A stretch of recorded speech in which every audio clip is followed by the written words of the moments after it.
বাগেরহাটের বলেশ্বর নদীতে দীর্ঘদিন ধরে জমে থাকা ময়লা আবর্জনা পরিষ্কারের উদ্যোগ নিয়েছে স্থানীয়রা।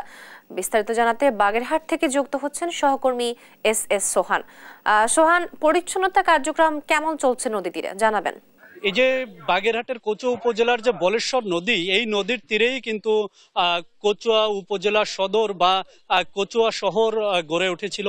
কিন্তু সেই নদীকে দীর্ঘদিন অবহেলা এবং অযত্নে রেখে নদী প্রায় এখন মৃত প্রায়, এবং এই নদীর তীরের দুই পাশ যেমন দখল হয়েছে, তেমন কিন্তু ব্যবসায়ীরা ফেলে নদীকে একদম মেরে ফেলার পর্যায়ে নিয়ে গেছে। সেই নদীকে পুনরুদ্ধার এবং নদীর তীর পরিষ্কার করার জন্য কিন্তু আজকে সকাল ৬টা থেকে উপজেলা প্রশাসনের নেতৃত্বে এখানকার প্রায় ২ শতাধিক স্বেচ্ছাসেবী কিন্তু কাজ করছে। আমরা দেখতে পাচ্ছি যে সকাল থেকেই এখানে কাজ শুরু করেছে।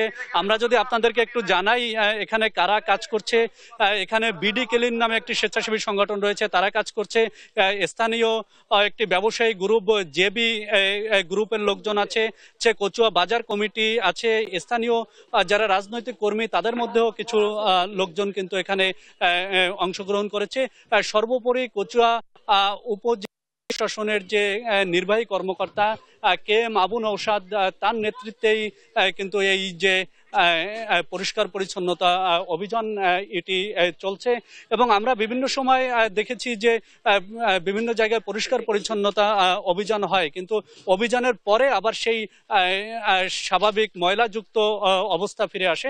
আমরা এখানকার উপজেলা প্রশাসনের সাথে কথা বলেছিলাম, তারা আমাদেরকে জানিয়েছে যে এই যে ময়লা পরিষ্কার পরিচ্ছন্নতা অভিযান চলছে, এই অভিযান কিন্তু নিয়মিত থাকবে এবং কচুয়া বাজারের যে ময়লা, এই ময়লা একটি নির্দিষ্ট স্থানে ফেলা হবে এবং সেখান থেকে ময়লা রিসাইকেল করার ব্যবস্থাও করবেন, যাতে এই ময়লাটি আসলে সম্পদে পরিণত হয় এবং বিশেষ করে জৈব সার তৈরিতে ব্যবহারের তারা উদ্যোগ নেবেন বলে আমাদেরকে জানিয়েছেন। আমাদের সাথে কচুয়া উপজেলা নির্বাহী কর্মকর্তা KM আবু নওশাদ রয়েছেন, তার কাছে জানবো যে এই উদ্যোগে তিনি কেমন সাড়া পেয়েছেন এবং ভবিষ্যতে কি ধরনের পরিকল্পনা রয়েছে কচুয়া নিয়ে।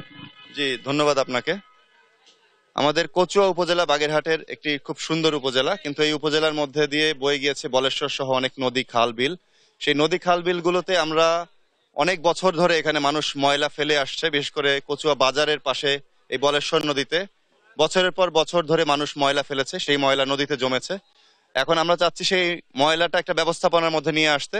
আমরা একটি পিট খনন করেছি, বড় পিট, যেখানে এখানকার ময়লা সেখানে যাবে এবং সেখানে পচনশীল এবং অপচনশীল সে ময়লাগুলোকে আলাদা করে সেটা আমরা ব্যবস্থাপনা করব। এবং একটি গাড়ি নির্ধারণ করা হয়েছে, যে গাড়িতে করে এই বাজারের ময়লাগুলো ওই পিঠে নিয়ে যাওয়া হবে এবং প্রত্যেক দোকানদারকে একটি করে ঝুড়ি দিয়ে দেওয়া হচ্ছে এবং এটা তাদের নিজের অর্থায়নে করা, এবং কেউ নদীতে ময়লা ফেললে তার বিরুদ্ধে কঠোর আইনানুগ ব্যবস্থা নেওয়া হবে। আজকে অলরেডি মাইকিং করে দেওয়া হয়েছে এবং এটা আজকে থেকেই কার্যকর হবে।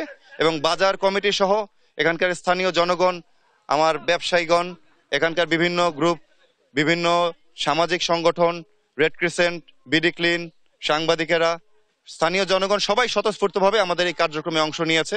আমি সবাইকে ধন্যবাদ জানাচ্ছি এবং প্রত্যাশা করছি আমাদের এই কার্যক্রম সবসময় চলবে এবং আমরা এই প্রকৃতিকে প্রকৃতির মতো থাকতে সহায়তা করব। ধন্যবাদ।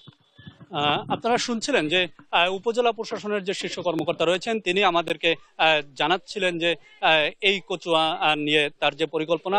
আমরা এখানকার যারা স্বেচ্ছাসেবক রয়েছেন তাদের সাথেও কথা বলেছি যে এই যে আজকের যে কার্যক্রম, এই কার্যক্রমে কিন্তু তারা খুবই খুশি এবং কচুয়ার বাজারের যারা ব্যবসায়ী রয়েছে, কচুয়া বাজারের আশেপাশে যারা স্থানীয় বাসিন্দা রয়েছে, তারাও খুশি যে কচুয়া বাজারটি আসলে বাজার এবং পরিষ্কার পরিচ্ছন্ন শহর হবে। বাগেরহাটের কচুয়া উপজেলার বলেশ্বর নদী থেকে এই ছিল পরিষ্কার পরিচ্ছন্নতা অভিযানের সর্বশেষ খবর।